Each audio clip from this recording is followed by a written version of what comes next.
waaw kontaan rek ginnaaw bu ñu sant yàlla julli si yonent bi alayhi salaatu wasalaam muy Seydina Limaamu ñu ngi rafetlu seen taxawaay si appel bi bu ñu fa jugee ñuy ziar suñu xalifa Baye Abdoulaye gën gi mu def ji jamono ñu koy ziar baax a baax di ko jox wàccuwaayam si appel bi daal macha allah boo bëggee dégg-dégg démb kàmbale na woon suba si ngoon si ngor tey ñu ngi fii si yor-yor bi yor-yor bi rek mu doon lu am solo la doon lu am solo moo tax ñuy rafetlu seen teewaay daal rafetlu bu baax a baax.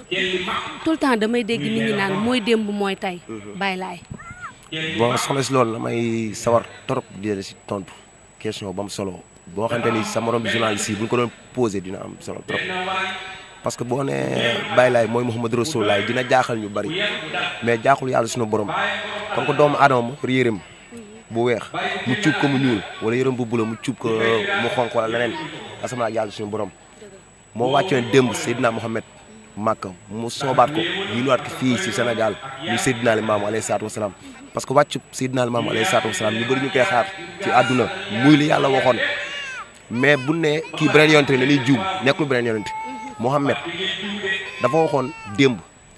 sama cër ci yàlla ëpp na may am ci bàmmeel 3 fan addis yi ñii di 2 fan moo tax ñu tëddee suuf suñu borom yëkkatiwaat ko mu ñëw ci ngor am fay junni at xuntuma boo déggee xuntuma moo tax moo fay junni at di wër fan la war wàcc yàlla suñu borom wàcce ko fii parce que nañu waxoon limaamul mahdi bi ñëw si jamono te fa si géej lay dëkkee ñii ni yaa ngi dégg ay il ñoo koy wër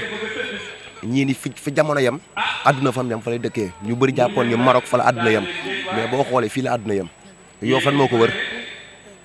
ko wër dara lu ndox kon fii la yam. sëñ bi maa ngi lay fay. laay Sall. nga gisee taxawaayu appelu 2019 bi. waaw taxawaayu appel 2019 bi macha allah taxaw nañ ko si jàmm comme niñ ko daan defee at bu nekk ren tamit gis nañ ni yokku nañ avancement yi gën a innové affaire bi daal ça avance daal incha allah ñu gën a avancé waaw. ñu gis ni tam am na ay message yu am solo yoo xam ne kilifa gi wax na ko fi ban message ngay wax jeunes yi nga xam ne ñoom ñoo ko war a dégg ba pare ñu appliqué ko. waaw comme ñu ko doon waxee rek parce que ñun moom wax ay saaba Baye Laye ñun moom dañoo nangu dogal te lu sëriñ bi wax rek dañuy appliqué wax dëgg de yàlla sëriñ moom ñu daal ndigal la ñuy wéy lu sëriñ bi wax rek ñu ngi ci suba ba ngoon kon jeunes yi tamit ni ko sëriñ bi waxee ñu ko déggee parce que sëriñ bi ñun ak moom ñooy nekk yaakaar naa 52 semaines yëpp ñoo sëriñ bi ñooy nekk kon message bi muy joxe du lu bees yàgg nañoo dégg ay message am chaque jour message bu mu joxe rek ni mu ko joxe rek dañ ko defee noonu incha allah. appel bi xanaa di sant yàlla parce que di préparer benn événement yàlla may la dal ngeen def événement bi si jàmm bu passé wu si jàmm loolu rek doy na wax alhamdulilah rabil alamin jeexagul nag mais suñ defee bilan bi première journée bi. ak moitié deuxième journée bi je pense que am nañu droit fi mu nekk nii commencé di sant suñu borom. appel bi kay tubarkal macha allah ñun dañuy ci dolli sant yàlla julli Seydina Limaamu Mahdi alayhi salaam daal chaque année bu nekk ñu gis mu gën a améliorer organisation bi gën a pointu te loolu sant yàlla la ça veut dire que ñi koy jox ñu ngi liggéey voilà te am na ay amélioration yi xamante ni depuis Cambérène seetlu nañ ko ci. pré appel bi déjà avant appel bi jël nañ ay dispositions dégager yoon yi gën a yaatu organiser circulation bi boo ñëwee fii Cambérène aussi force de l'ordre yi def nañu exactement le travail fii ci Yoff aussi et loolu suñuy sant yàlla la. boo xoolee leen tax ñu mooy dem mooy tey Baye Laye alayhi salaam jàngul yonent bi jàngul Baye Laye alayhi salaam jàngul xam nga Yoff rëyut mën nga poser question ku la neex amul ku taxaw ni nga jàngal Seydina Limaamu alayhi salaatu wasalaam yonent bi démb jàngul kii jàngul yonent bi démb bi mu amee 3 mois laa la wax si la dox commencé dox Baye Laye alayhi salaam bi mu amee 3 mois si la commencé dox doon xale yonent bi am 9 mois commencé wax ju set wecc kii am 9 mois commencé wax ju set wecc moo tax li ñu la wax mooy dem mooy télé da ngay xool ci ay jàngaleem ci ay doxinam te waaraate bët comme doyul bu nopp jarul ñuy wax yonent bi démb alayhi salaam ba ko yéefari ne defal muxdisaat ñu gis dafa xar weer bi doxloo garab gi waxloo mbëtt ma yow fekke loolu gisoo loolu doona am suñu ngëm yàlla gëm loolu ak ay hadis topp nettali yi mais muxdisaat bi gën a rëy bi yonent bi def muy Seydina Limaamu alayhi salaatu wasalaam mi ngi randal géej ba tey mi ngi nii te moo ne ren géej dëkk feneen